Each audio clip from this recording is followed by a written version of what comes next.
If you experience any of these symptoms, restlessness, lack of concentration, racing thoughts, unwanted thoughts, fatigue, sweating, excessive worry, fear, feeling of impending doom, engage in impulse, reckless behavior, lost interest in things once enjoyed, physical violence, fighting, tantrums, throwing things, increased blood pressure, increased heart rate, nauseous, palpitations, trembling,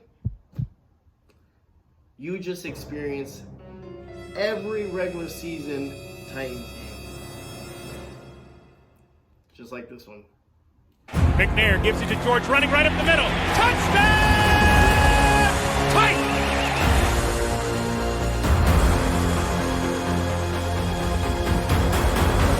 There are no flags on the field! It's a miracle! Safety, now you're one-on-one with it. Shows why he's the man! In trouble. Sack!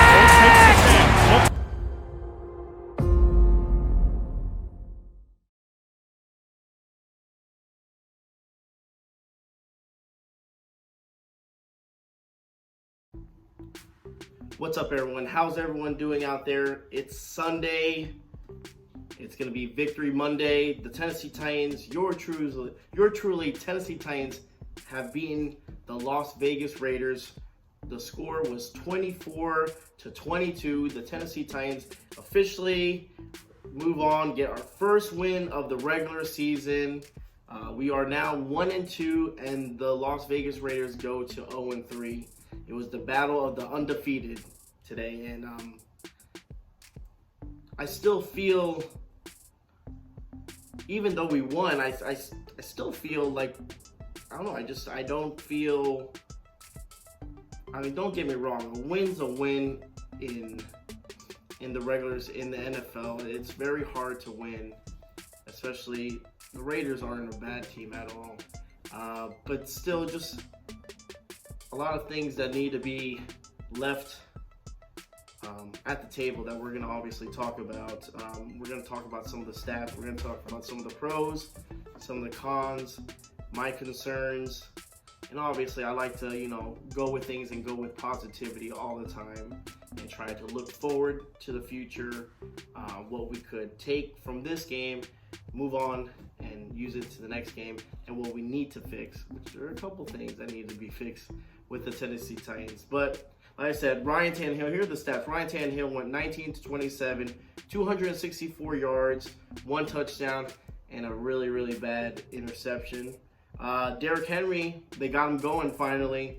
Shut down last week with only 25 carries. This time he had 25 yards. This time he had 20 carries, 85, I wish it was 100. 85 yards, 1 touchdown. So they did implement Derrick Henry and got him going in the first half.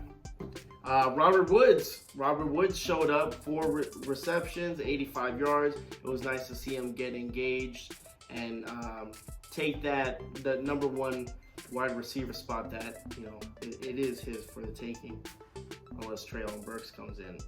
For the Raiders, you had Derek Carr, 26 from 44 with 303 yards, 2 touchdowns, 1 interception by, yes, the man himself, the mayor of Murfreesboro. We had Kevin Byard. Again, congratulations on KB. It was a great pick, and it was I believe his 100th game in the NFL. So it's a nice little, landmark, and we got a W. So Josh Jacobs only had 13 carries for 66 yards. We'll talk about our run defense. That might pose some concerns, especially going against a Colts team next week that surprisingly beat the Chiefs. And again, you can't take any team lightly. It's any given Sunday, right? And whatever team shows up, so it doesn't matter the records or anything like that, how bad they've been playing. So keep an ear out for that one. Matt Collins, 8 receptions, 158 yards with 1 touchdown. Again, this is another wide receiver that went to town on us and had its way in the backfield. Last week, as we know, Stephon Diggs had about 12 receptions for over 130, 30-some yards with 3 touchdowns. Now you have Mac, comes in, 8 receptions, was doing whatever he wanted with the secondary with the Tennessee Titans, and it showed. So it's a problem, especially for our defense. Stats that are I think they're important, and it's nice to kind of dissect and look at. We had the first downs. The Oakland Raiders had 24. Tennessee Titans had 19. Third down efficiency, they were 1 for 12. Tennessee Titans were 5 for 10. I mean, we started off very, very well. I think in the first half, again, going it was at one point it was 3 for 3, and it seemed like we couldn't miss a conversion on third down, which was really nice. And the Titans were struggling at times doing that, and then they kind of bounced back into their old ways. Fourth down efficiency. Here's a big problem again. They were 3 for 3, converted. And there was one that was 4th and 15, and they still converted, and it was towards late in the game. You can't have that, especially for the Tennessee Titans. They need to shut that down. They need to get those turnovers on downs. Unfortunately, the Raiders were good. We were 0 for 1. Obviously, both teams had turnovers, like I said, interceptions. The first half, that's almost like the tale of the two halves. It depends on how you look at it, but it looks like the Tennessee Titans are, last year we were like a second half team. Like, we started off slow, and then by the second half we kind of picked it up, and it was a completely different team. This one is like the opposite. Tennessee Titans come out really, really strong. We had a good first drive, scored a touchdown. The first possession, possession of the game looked good, and then when it comes to halftime, it's like the team forgets how to play football. They just don't have the urgency. They just don't have, and there's a mix of everything. There's a lot of things that goes into it. A lot of people are really, saying Todd Downing, and Todd Downing is one of the many few problems we have for the Tennessee Titans. I mean, you could say play calling, but at the same time, play calling, you have offensive line. Even though I will give credit to the offensive line, only think letting Tannehill get sacked once. And that's crazy, especially with the offensive line being banged up. So, I mean, this might be sound like a really negative video, but it's not. But I have to give kudos to the offensive line for, dealing with Chandler Jones. And we all know what happened last year with Arizona's home opener with Chandler Jones. He had a field day. He had 5 sacks. So it was nice to see that, especially an offensive line that's still a work in progress. So shout out to the offensive line. But like I said, the main thing here is the second half. We don't score any points. You're not going to win a game. So basically what happens is the amount of points we score in the first half, hopefully it's a big lead like that, and hopefully we can keep it, because we almost blew this game. And it should have never came down to that. There were so many times, so many opportunities where the Tennessee Titans could easily have just shut this game down and just seal the deal. And they just can't.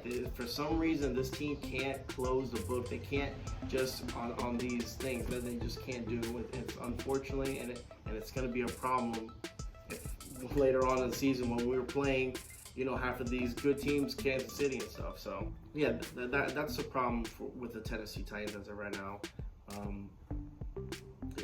Like I said, before it was offensive line. The offensive line did not do that bad today. But then again, the team is non-existent in the second half, and it's a big question mark.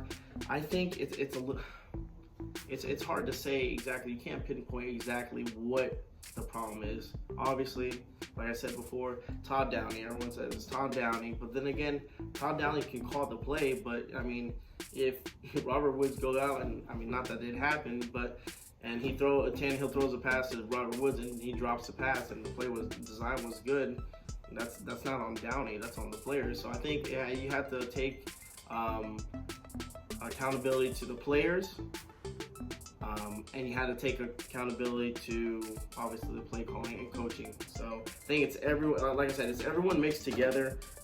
Just one name particular that I'm just going to throw out there. I'm not even going to get into it because I'm going to start getting a headache. Terrence Mitchell. Yeah, Terrence Mitchell. I'm just going to say that. And that's the thing. Penalties. Tennessee Titans had a couple penalties. I wish I had the stat.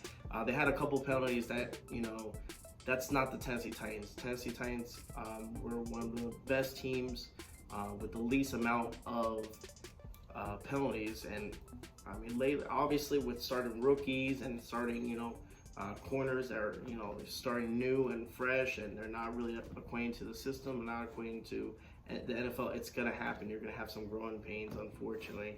But this team needs to have that same aggression, that same mentality from the very first half, and bring it into the second half, because it's not going to cut it. I mean, like I said, we barely beat the Raiders. I mean, we have the Packers, we have Kansas City. I mean, like I said, the Indy game is going to be a problem as well. Everyone thinks it's a cakewalk, but every time we play in Indy, it's always a problem. No matter how good or how bad they are, it's a division game.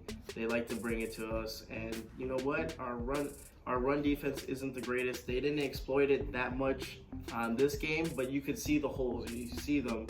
I mean, them getting 5 to 6 yards a carry is a problem.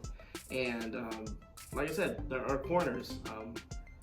It's a very big hot mess. And I know the injuries, and I know, but that's part of the game, guys. It's gonna happen. Yes, we're probably the most plagued team right now in the NFL with injuries, and I mean, everyone's always trying to point, who did it, like whose fault is it? And I mean, it could be the players, it could be the coaching staff. I can't answer that. But what we need to fix is this second half team that right now that is not playing good at all, and letting teams get to a point where they're coming back and stuff. You can't have teams come back. You can't give them life. Look what happened to the Giants. I mean, you give a team life, any team in the NFL life, and they can easily come back, get momentum. And we can't do that. It's a problem right now. It's showing every game, and like I said, I'm not trying to be negative and stuff. Those are just the holes, and that's the things that everyone sees as a fan, and you have to worry about it. It's nice to get a W, don't get me wrong. This Sunday, it's much nicer. I feel happier, even though I'm a little sad at the same time because the game got so close at the end. But you just have to, they really have to come down and fix it. I think, to be honest with you, I think it's Todd Downey not having enough confidence in Ryan Tannehill. For some reason, it seems like when we have a lead, we tend not to try to blow it, play it safe, and you can't do that sometimes. Sometimes you just got to go for being really aggressive and getting the job done. And I feel like sometimes they kind of lay low and try to, milk the clock, which is, I understand, but sometimes you just got to go for the throw. You got to go for the kill shot, and this Tennessee Titans team does not have that, where they go for the kill. They always leave the team hanging, and games that should be shut down, and this game could have been done a long time ago. There was a couple times, 2 or 3 chances, a couple drives that we could have just ended the game, punted it back to them, gave them life, gave them opportunities, and again, this one almost bit us in the butt, but eventually it will bite us in the butt. But I think to be honest with you, this Todd Downey, I don't think he trusts Ryan Tannehill. Ryan Tannehill at the same time makes critical decisions, bad decisions, and critical times. I think vice versa. I think Todd Downey and Ryan Tannehill are not compatible for each other. I mean, everyone says, offensive coordinator and quarterback have to be like one, and they have to be on the same page. Again, they trust each other because, he's calling the play while he's, performing the play. And I think that relationship is rocky. I don't think that relationship is all that great. Maybe one guy doesn't trust the other guy. Maybe Ryan Tannehill doesn't trust Todd Downey, and Todd Downey doesn't trust Ryan Tannehill. I don't know. That's what I see when you have that. When you start going for the opportunities, closing the book out, they play it safe, and like I said, it's gonna cost us. I mean, like I said, it saved us today, but eventually it might cost us, you know. So, but let's talk about the positives. Like I said, offensive line didn't do too bad. Like I said, Stonehouse had a great. I think he had like a 67-yard punt, which is really, really nice to see. Derrick Henry looked like he was back to form again. He needs to have his offense block a little bit more for him. But look, he's not. You know, everyone was worried about him not being Derrick Henry and stuff. You saw flashes of Derrick Henry, and it was fun, and it was exciting to see Derrick Henry again. So you can't say that Derrick Henry's not back. Hilliard looked really, really good in the backfield. I like what they got him in packages doing. And the defense needs to step up. Defense has regressed. I think the whole team in general is almost like has regressed, and we really need to find ourselves now before it's too late. That's the only thing. But take it, like everyone says, take it how it is. We're 1-2. The Tennessee Titans are 1-2. And it's on to the next game. Try to clean up our act, and when Indy comes to town, we just gotta show up and beat the Colts. So it's gonna be an intense game. It's AFC South matchup. It's a very important game, and we'll see what happens. Guys, let me know down below. Who do you think? Who's at fault? What do you think? What was your favorite thing about the game? What was your least favorite? Do you have concerns? Are your concerns just like mine? Do you think just not getting any points in the second half is concerning?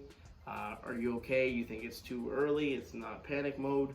Let me know down below. And again, thank you guys so much for watching. We'll be doing a couple more videos. We're going to do, obviously, the Colts pregame. It's going to be fun. And make sure if you haven't liked, shared, or subscribed to the channel, please do. This is all Tennessee Titans, all day, every day. If you love the Tennessee Titans, this is the channel for you. So I appreciate you stopping by. And like I always say, tighten up. Let's go.